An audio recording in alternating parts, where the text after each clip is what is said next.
So this is the question 1. Oh, we should write these up here. Question 1, part 1, 2, 3, 4, 5, and 6 on the limits. Okay, so the first one is the limit as x tends toward -1 of x squared plus x over x minus 1. So the first thing we're looking to see is, like, is there any situation where it's, you know, division by 0, or is there any factorization can go on that we can cancel stuff out, or can we just sub in the value for -1 there? I definitely don't want it to be division by 0. I'll have to investigate further. So in this one, it should be just a straightforward sub in the -1. So if I put in -1, I end up with -1 squared there, plus -1 over -1 minus 1. Okay, so we don't have division by 0, we've got -2 there. And what I end up with is +1 minus 1 is 0. So the limit is just 0 in this case. Okay, the second one, we can cancel here, because that's obviously the same thing as 3 into x minus 2 over x minus 2, which will be just 3. Okay, it doesn't matter what the x is, the limit is just 3 because these cancel and it's just 3.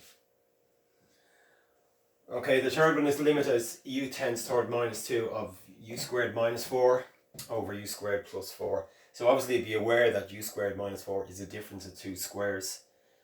And we might be looking at splitting that into u plus 2 by u minus 2. But however, we can't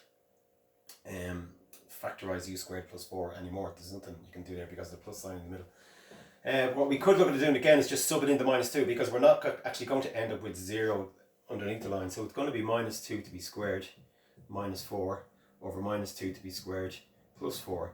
So that's going to be 4 minus 4 is 0. And this is going to be 4 plus 4 is 8. So it's just 0 again, 0 over 8, which is just 0.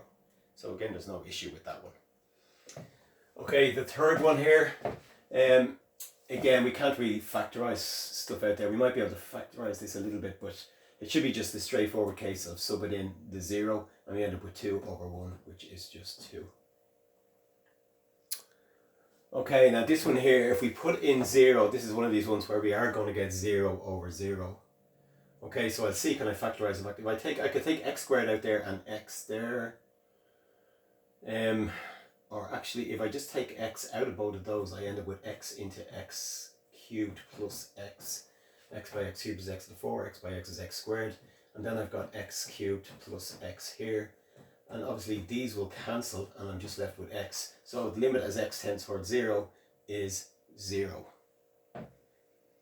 Okay, and the final one of these then is x squared plus x over x minus 1. Now here you see this, when we factorize in here, or sub in the 1, I end up with 1 minus 1, which is 0. I've got division by 0. So I want to see, is there any way around that? X squared plus x, the only thing I can do there is take an x out into x plus 1.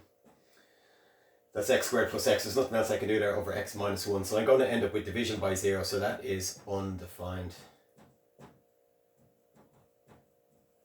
Okay, so that's question 1. I'll do question 2 in a separate. Thanks.